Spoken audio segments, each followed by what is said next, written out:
Good morning YouTube, UXO back again. Today we're going to look at my GR2120 and we're going to install the snowblower with the, I don't think you can see it, with the quick connect hitch on the front. The GR2120, it says 2120 to 21 horsepower, but in reality it's about a 17 horsepower 3-cylinder diesel engine. It's all-wheel drive. Full-time all-wheel drive with the glide steer technology, which means when you make a turn more than 70 degrees, it cuts power to the rear wheel, so it doesn't rip up your grass. So it's great. I mean, I live in Ontario, so we got winter, so it's great to have a full-wheel drive little tractor like this. I used to have a BX tractor, a bigger one, when I lived at when I had a larger property. Now I only have about a half acre, so I don't need the big BX series. So I downgraded to this one. I've had it for a couple of years. It's a great little tractor. I have I think a 52-inch deck on it, which I took off already. So today we're going to do some maintenance on the snowblower and the quick connect hitch, and on the tractor. So on the quick connect hitch system, it's designed not only for the snowblower, but for other front attachments like a blade or a sweeper. I'm sure there's other things. So for maintenance, I usually do my maintenance before I put it on because it's easier. So basically all that's required for maintenance is that you grease all the grease fittings and lubricate all the joints that move with, believe it or not, chainsaw oil. That's what they say. And to check all the bolts. There's one hydraulic ram here which lifts the snowblower up and down. The remaining chute and deflector are little electric motors, and we'll get to that. So basically there's grease fittings, along the shaft, and there's a couple in here which are really hard to get to, so you have to try to use a needle grease fitting to get in there to fill them. And so we're going to do that. We're just going to check everything out and then we're going to put it on.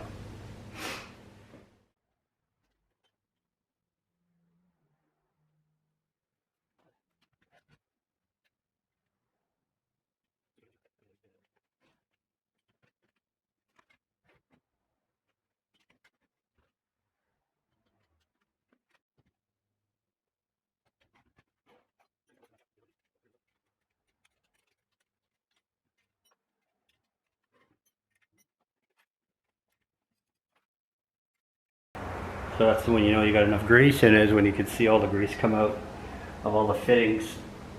So you don't got to keep pumping into it. Once you see some, that one came out quickly. So this little piston here, you can just put some oil on it, keep it from rusting. You do that before you store it as well. You don't want this shaft to rust.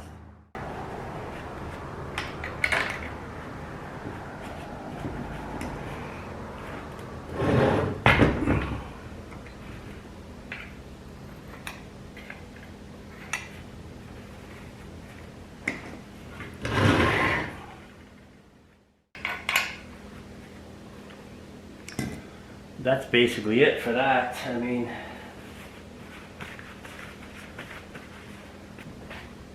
so the drive shaft, so it's a direct drive, which gives it the more power and torque. This has got a few grease fittings on it.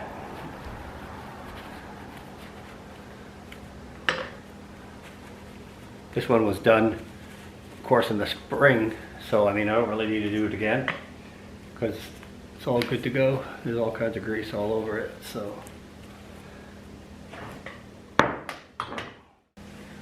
this is the GR2846A, which means it's 46 inches. It's got an electric rotation, an electric deflector with a direct drive shaft, and like I said, hydraulic lift. So the maintenance on this is it's not very complicated.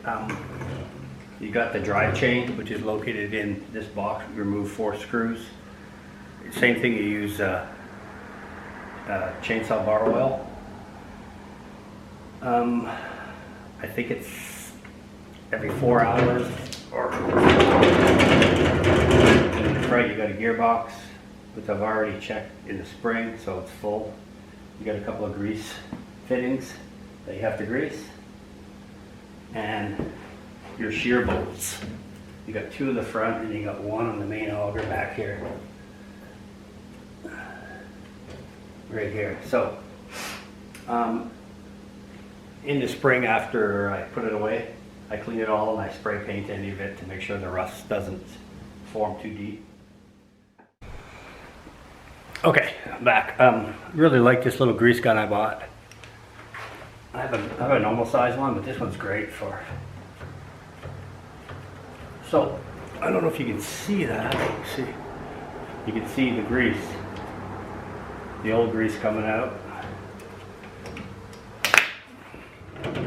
Yeah. So you can see all the grease, the old grease coming out. So once you see the grease coming out of the shaft, you know you got enough grease. You like 3 to 5 pumps of the grease in, and it's usually should start to come out.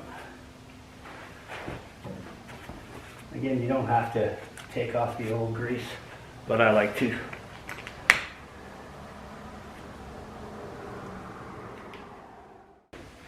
So now the chute and deflector.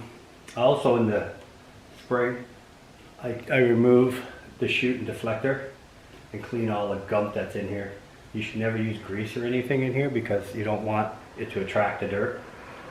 You can use something like a dry grease, which is what I use most of the time. I just spray a dry grease in here so I don't get any buildup of rocks or anything.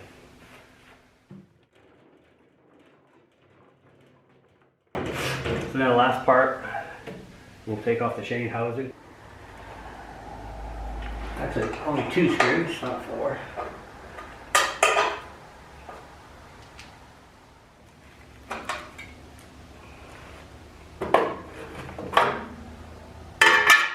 So, like I said, chain driven direct drive.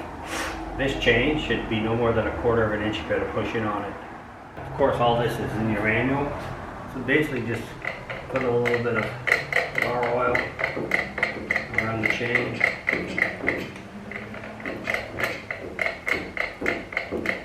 There we go. Did 1 complete revolution, and that's it.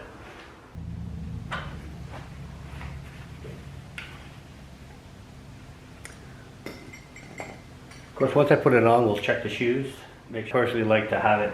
I have a paved driveway, so I like it right just to the ground because I like to clean my driveway off. But some people like to keep it up, whatever your preference is. It causes it to wear more. These wear bars, mine anyways, are double-sided, so once the one side, you can remove the screws and flip it over and use it again on the other side. So at this point as well, while you're here, you know, you can just check, make sure everything's nice and snug. I mean, you'd rather do it now than when it's 30 below outside and a screw falls off or a bolt. So that's the shear bolt right there, and you can see how it's a little crooked. So I'm going to replace that now. You can see that these 2 are not lined up perfectly anymore. It might be hard to see.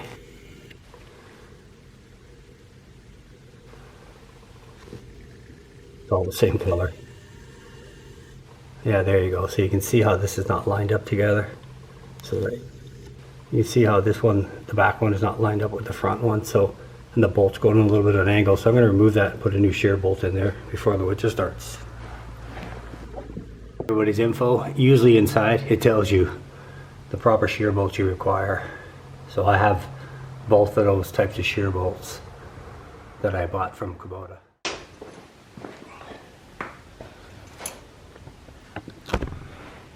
So I got the bolt, the new shear bolt.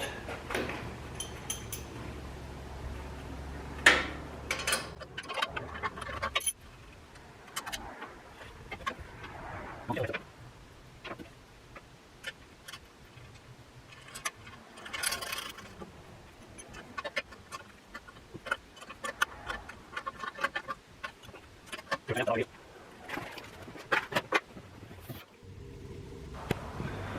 that's about it for the maintenance of the snow blower itself.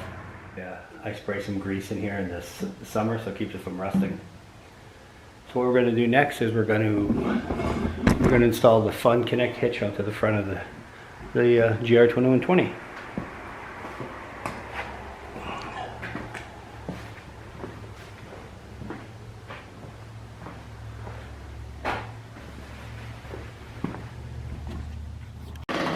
Just one last thing before you put this on, make sure you wipe this part of the drive shaft off. Make sure there's no dirt or anything in the teeth.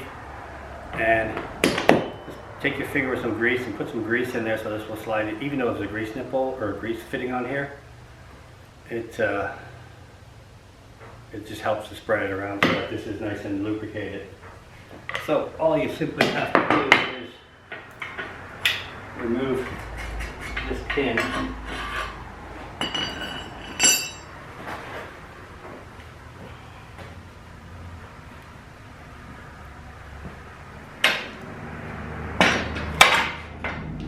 Then they have the edge.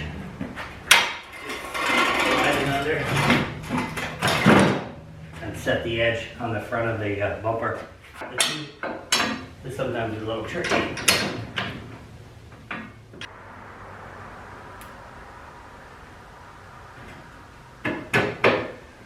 There you go. Put the safety pin back in.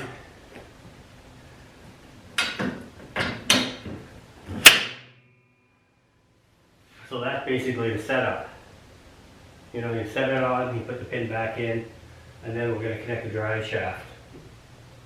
And then of course the hydraulic lines. So before I do that, I'm going to go underneath and grease some of the grease fittings underneath there on the main drive shaft. And then... Okay, so the drive shaft will go into here. There's a male connector here.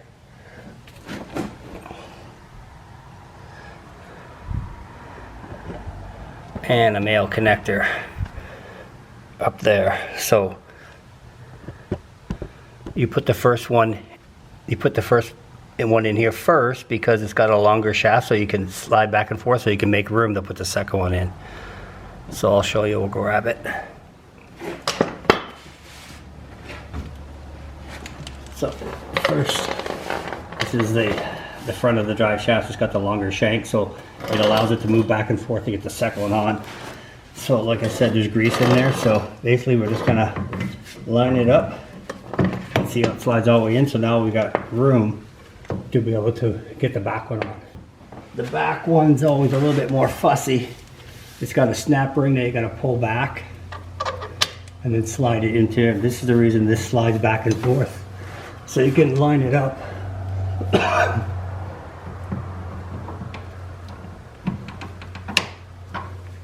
It will go all the way in and snap that ring. So sometimes you got to turn it to try to line it up. There we go. So that's in, see?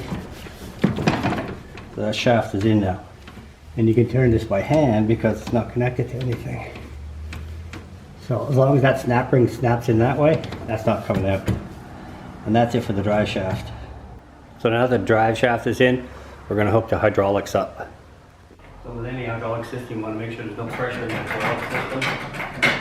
Just move the lever back and forth.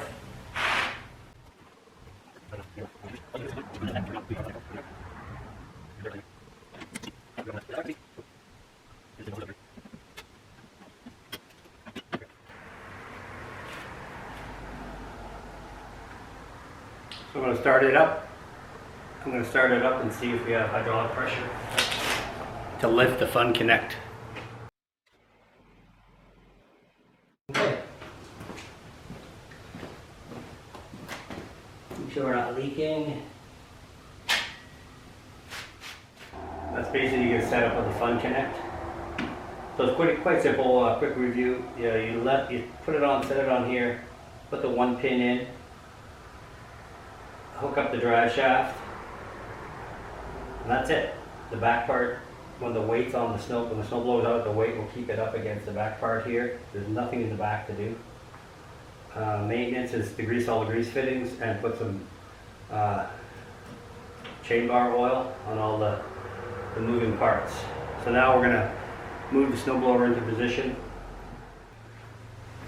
So there's two lugs, one here, one here. They're going to sit in this cradle. And then there's two holes on each side, and that's where these are going to fit. You're going to pull these pins back and lock them open. And then we're just going to move it around, take it off, and then put it into position.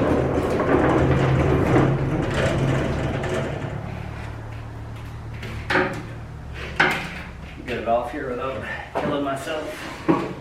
Not too heavy.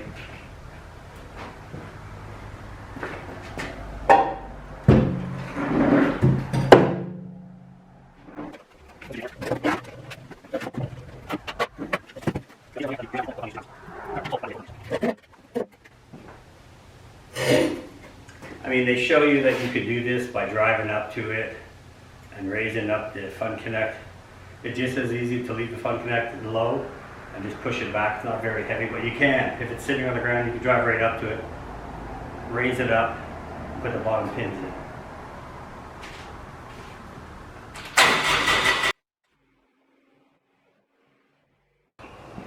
So then these got to be locked in. So if they go back all the way, they're locked in.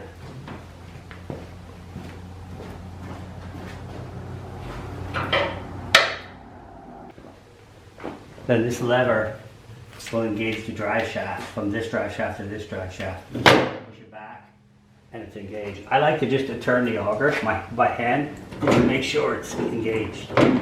You know, it's not going to be floppy.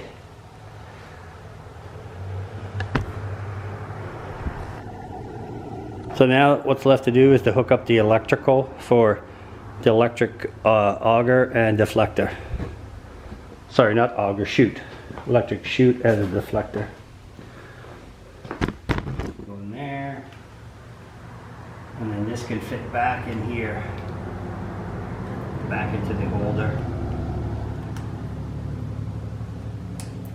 Hope you can see that.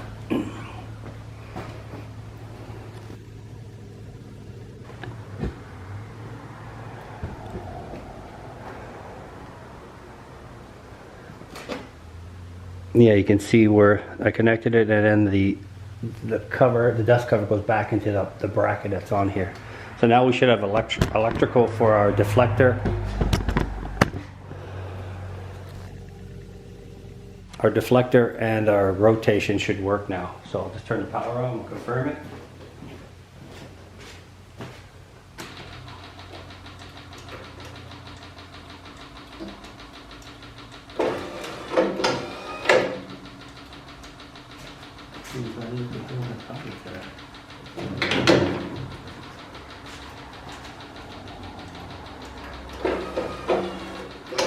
Power there, nothing to my little deflector.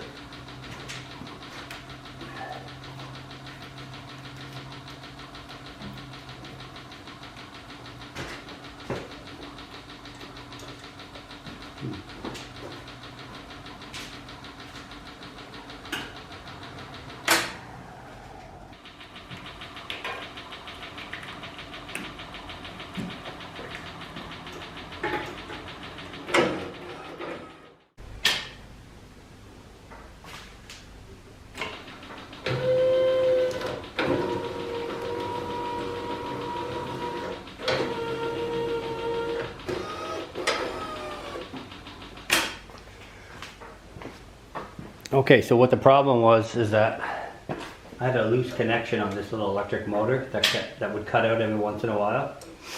It was loose and it was dirty, so I took it out, I cleaned it, I tightened the connectors, the prong connectors in it. Seemed to be sorted the problem out. That's another reason why you do it, you know, before it's 30 below outside. So thanks for watching. That's the end of the video today. It's all set up to go. Got the little electrical problem sorted out. The only thing I didn't show you is the weights. Just a shot of the weight rack on the back. A rack of weights. that go on the back end. So I'm going to put those on, and that's the last thing I have to do for the preparing snowblower. So it's all good to go now. We just got to wait for the snow. Thanks for watching.